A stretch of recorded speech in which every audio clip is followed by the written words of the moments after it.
మీ కుటుంబ శాంతి, ఆరోగ్యం, ఆర్థిక అభివృద్ధి కోసం రుద్రాక్ష మహాపూజలో తప్పక పాల్గొనండి. ఇప్పుడే నమోదు చేసుకోండి.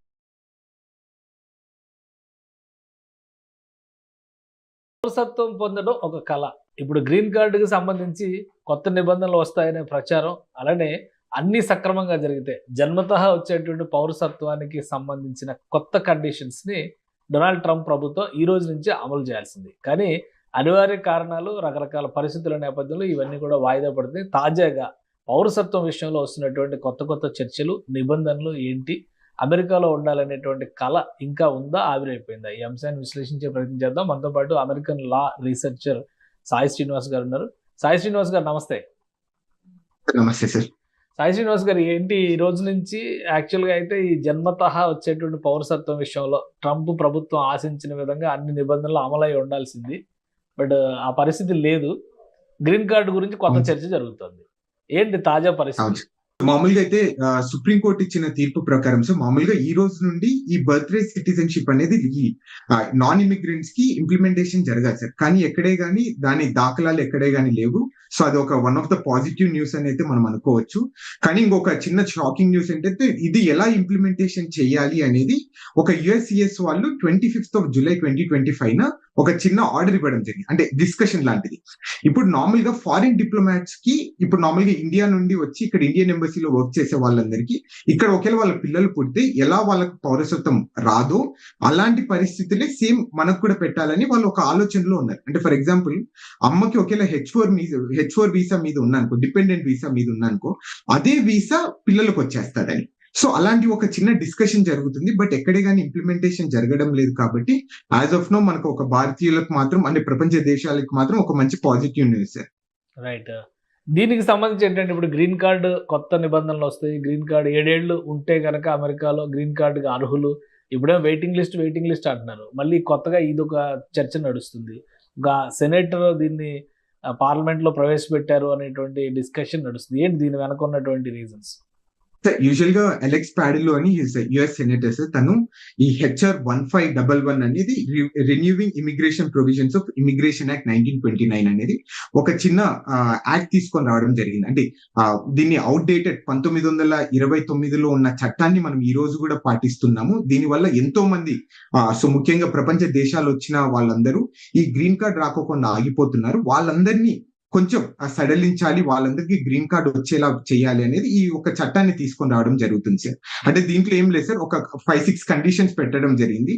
దాంట్లో మెయిన్ కండిషన్ ఏంటంటే ఇక్కడ లీగల్ గా వచ్చేసి 7 సంవత్సరాలు మీరు ఇక్కడ లీగల్ గా ఉండి ఏ క్రిమినల్ యాక్టివిటీ లేకపోయినా ఈ మంచి గుడ్ మోరల్ కండక్ట్ ఉంటే ఇవన్నీ జరిగితే మీకు తప్పకుండా 7 ఏళ్ల లోపు గ్రీన్ కార్డ్ తీసుకొని రావాలి. ఎందుకంటే మీరు ఇక్కడ కర్మభూమిగా అనుకుంటున్నారు కాబట్టి, ఇక్కడే ట్యాక్స్ పే చేస్తున్నారు, ఇక్కడ ఒక సెకండ్ హౌస్ అనుకుంటున్నారు కాబట్టి మీకు తప్పకుండా గ్రీన్ కార్డ్ అనేది ఇచ్చి మీకు స్వేచ్ఛగా తిరిగేలా చేయాలి అనేది అతని ఇంటెన్షన్ సార్. కానీ ఇది పాస్ అవుతుందా లేదా అనేది సెకండ్, అట్లీస్ట్ ఒక మంచి పాజిటివ్ డిస్కషన్ అయితే నడుస్తుందని మనం అయితే హ్యాపీగా ఫీల్ కావాలి సార్.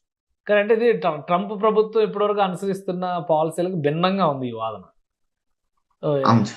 ఎలా అసలు పార్లమెంట్లో, సెనేట్లో ఆ బలాలు ఎలా ఉండొచ్చు? ఆయన పెట్టినటువంటి బిల్లుని సీరియస్ గా తీసుకునే అవకాశం ఉందా లేదా? అంటే so let me tell you ఇంకొక సీక్రెట్ విషయం ఏంటంటే సార్, ఇది ఆల్రెడీ September 2022 ఆల్రెడీ ఈ బిల్ అనేది ఇంట్రడ్యూస్ చేయడం జరిగింది. సో ఆ రోజు పాస్ అయిందో లేదో కానీ మళ్ళా సో ఈ రోజు ఒక చిన్న ఆర్గ్యుమెంట్ తీసుకొని రావడం జరుగుతుంది. అంటే ఎందుకంటే ఇది ఒక మీకు తెలిసిందేదే కదా సార్, అంటే బిల్ పెట్టినంత మాత్రాన పాస్ అవుతుందా లేదా అనేది. So it is completely different scenario. అక్కడ ఉన్న రిప్రజెంటేటివ్స్ ఎలా ఫీల్ అవుతారు, ఏంటి దీని పరిస్థితులు ఏంటి, మనం అంటే ఏదో ఫర్ ద సేక్ ఆఫ్ ఒక చిన్న మంచి గుడ్ న్యూస్ గా మనం ఒక ట్రీట్ చేయాలి తప్ప దీనికి మనం వేరే ఆర్గ్యుమెంట్ చేయకూడదు అయితే నేను అనుకుంటున్నాను. స్లోగా పాలసీ విషయంలో కొంత మెల్ట్ అవుతున్నారని అనుకోవచ్చా? ఎందుకంటే ఇండియన్స్ అనే కాదు, ఇమిగ్రెంట్స్ ద్వారా అమెరికన్ ఎకానమీ చాలా బూస్ట్ అవుతుంది అనేటువంటి అభిప్రాయాలు ఇప్పటివరకు ఉన్నాయి. సో అదే తరహాలో మరొకసారి ఫస్ట్ అధికారంలోకి వచ్చి బాధ్యతలు తీసుకున్న మొదటి 6 నెలలు గట్టిగా పట్టు బిగించారు. ఇప్పుడు కొంత సడలిస్తున్నారు, మెత్తపడుతున్నారు అని అనుకోవచ్చా? అది కూడా మనం అనుకోవచ్చు సార్. ఎందుకంటే వన్ ఆఫ్ ద రీజన్ ఏంటంటే ఈ F1 వీసాస్ కూడా మీరు చూసుకుంటే సుమారు 70% మంది స్టూడెంట్స్ వచ్చే వాళ్ళు చాలా తగ్గిపోవడం జరిగింది. అంటే వీళ్ళందరూ మనమంతా ఈ యూనివర్సిటీస్ కి మెయిన్ గా మనము అంటే సో మిల్కింగ్ కౌ లాంటి సార్. అంటే మనం డబ్బులు తెచ్చే వాళ్ళం ఇప్పుడు, అంటే సుమారు కొన్ని 100 కోట్ల డబ్బులు మనం ఈ యూనివర్సిటీస్ కి ఇస్తున్నారు. అది తగ్గిపోవడం కూడా వన్ ఆఫ్ ద రీజన్. అట్లనే ఈ H1B వీసా హోల్డర్స్ కానీ వీళ్ళందరూ కొంచెం ఎందుకో భయాందోళనకు చెందుతున్నారు సార్. అంటే మనం ఇక్కడికి వచ్చి సెటిల్ కావచ్చా లేదా, మన పరిస్థితి ఏంటి. మనం ఇందాక అనుకుంటున్నాం సుమారు గ్రీన్ కార్డ్ రావాలంటే కొన్ని సంవత్సరాలు 10 సంఖ్యల సంవత్సరాలు పడుతుంది అని. అట్లనే సుమారు 13 లక్షల మంది ఇంకా గ్రీన్ కార్డ్ ప్రాసెస్ లో ఉన్నారు. అంటే సబ్జెక్ట్ టు ద కరెక్షన్ 10 లక్షల మంది, 1,30 లక్షల మంది అంతమంది గ్రీన్ కార్డ్ ప్రాసెస్ లో ఉన్నారు. సో వీళ్ళందరి పరిస్థితి బట్టి కూడా మనం ఒకసారి వీళ్ళు కూడా ఒక పాజిటివ్ సెన్స్ అయితే నేను తీసుకుంటారని అయితే నేను అనుకుంటున్నాను సార్. రైట్. అంటే ఇంకా కొంత సమయం పట్టొచ్చు ఇవన్నీ డిసైడ్ అవడానికి. మొత్తం మీద అమెరికాలో ఉండే వాళ్ళకి గ్రీన్ కార్డు అలానే సిటిజన్షిప్ అనేది ఒక పెద్ద డ్రీమ్ గా కనిపిస్తాయి. ఈ బిల్లు వలన కానీ లేదా ప్రభుత్వం అనుసరిస్తున్నటువంటి విధానాల వల్ల కానీ కొంత సడలింపు వస్తుంది రాను అని అనుకోవచ్చా? సార్ అంటే సడలింపు వస్తుందా రాదా అని కాదు సార్. అంటే ఇది ఆల్రెడీ వెల్ ఎస్టాబ్లిష్డ్ రూల్స్ ని ఈ రోజు అవన్నీ రివైవ్ చేసి ఈ రోజు ఇంప్లిమెంటేషన్ చేయడానికి ట్రై చేస్తున్నారు సార్. అంటే ఎక్కడే కానీ ఇప్పుడు మామూలుగా ఎప్పుడు నుండో ఉంది సార్. ఇక్కడ నార్మల్ గా మనం చాలాసార్లు డిస్కస్ చేసి పార్ట్ టైం ఇల్లీగల్ గా చేస్తే తప్పకుండా మీ సిటీస్ అనేది టర్మినేట్ అవుతుంది, వీసా రివోక్ చేసే అవకాశం. ఈ రోజు అది ఇంప్లిమెంటేషన్ చేస్తున్నారు అంతే. రూల్స్ ఎక్కడే కానీ వాళ్ళు చేంజ్ చేయడం లేదు, ఏం చేయడం.